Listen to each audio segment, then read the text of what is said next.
Եթերում լուրերի ժամը 15-ի թողարկումն է, ես Մերի Դանիելյանն եմ, բարի օր։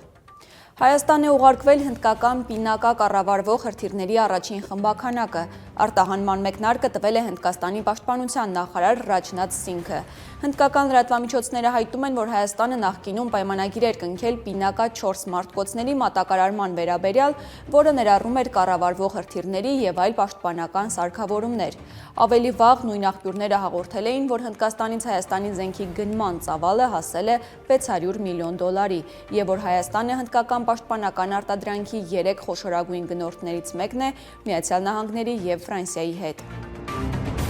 Հայ-թուրքական հարաբերությունների հաստատման հեռանկարի մասին է խոսել ազգային ժողովի փոխնախագահ Ռուբեն Ռուբինյանը։ Նա հիշեցրել է, որ 2022-ին է Հայաստանի եւ Թուրքիայի միջև պայմանավորվածություն եղել երրորդ երկրների քաղաքացիների եւ դիվանագիտական անձնագիր կրողների համար սահմանը բացելու մասին։ Ռուբինյանը շեշտել է թուրքական կողմի հայտարարությունը, թե իրենք վերականգնում են Ալիջանի անցակետը, ապա հավելել, որ ավելի լավ է ինչ-որ բան լինի, նոր այդ մասին խոսվի։ Անդրադառնալով Թուրքիայի հայ-ադրբեջանական եւ հայ-թուրքական գործընթացները միմյանց կապելու հայտարարություններին, Ռուբինյանն ասել է, թե դրանք տարբեր են, բայց քանի որ նույն տարածաշրջանում են, կարող են փոխազդել միմյանց վրա։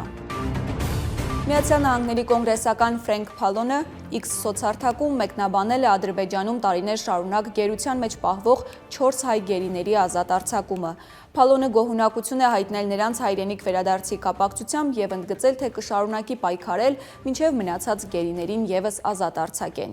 Գերիների վերադարձը ողջունել է նաեւ սենատոր Էդվարդ Ջի Մարկին։ Նրա խոսքով առնվազն 19 հայ մնում է անօրինական կերպով բանտարկված եւ պետքարտուղարությունը պետք է մեծացնի ճնշումը Ադրբեջանի վրա։ Կոնգրեսականը վստահեցրել է, թե կանի ամեն բան, որ Ադրբեջանում պահվող բոլոր հայ գերիները տուն վերադառնան։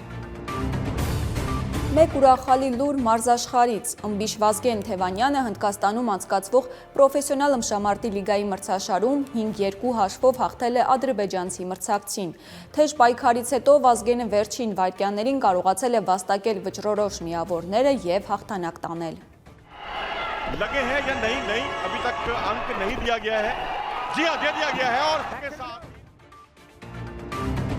Վերադառնանք Հայաստան, առատ ձյան պատճառով հանրապետության տարածքում կան փակ ավտոճանապարհներ։ Ճանապարհային դեպարտամենտից հայտնում են, որ փակ են Արագածոտնի մարզում Ամբերտ բարձր լեռնային օդերևութաբանական կայանից Ամբերտ ամրոց եւ Քարիլիչ տանող ավտոճանապարհները։ Գնդեվազ ջերմուկ ավտոճանապարհը փակ է բոլոր տեսակի տրանսպորտային միջոցների համար։ Վարդենյաց Լեռնանցքը, Վանաձոր Դիլիջան եւ Վանաձոր Ալավերդի ավտոճանապարհները փակ են կցորդով բեռնատարների համար։ Մի շարք տարածաշրջանների ավտոճանապարհներ դժվար անցանելի են, առկա են մերկասառույց եւ բուկ, վարորդներին հորդորում են երթևեկել բացառապես ձմեռային անվադողերով։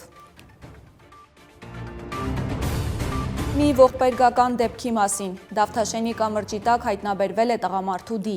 Գիշերը ժամը 3:30-ին է ոստիկանությունում մահազանգ ստացվել, իրավապահները ճշտում են քաղաքացու ինքնությունը։ Տեղի ունեցածը ինքնասպանություն է, թե դժբախտ պատահար եւս պարզվում է։ Այսքանը կհանդիպենք ժամը 17-ին լուրերի մեր հաջորդ թողարկմանը։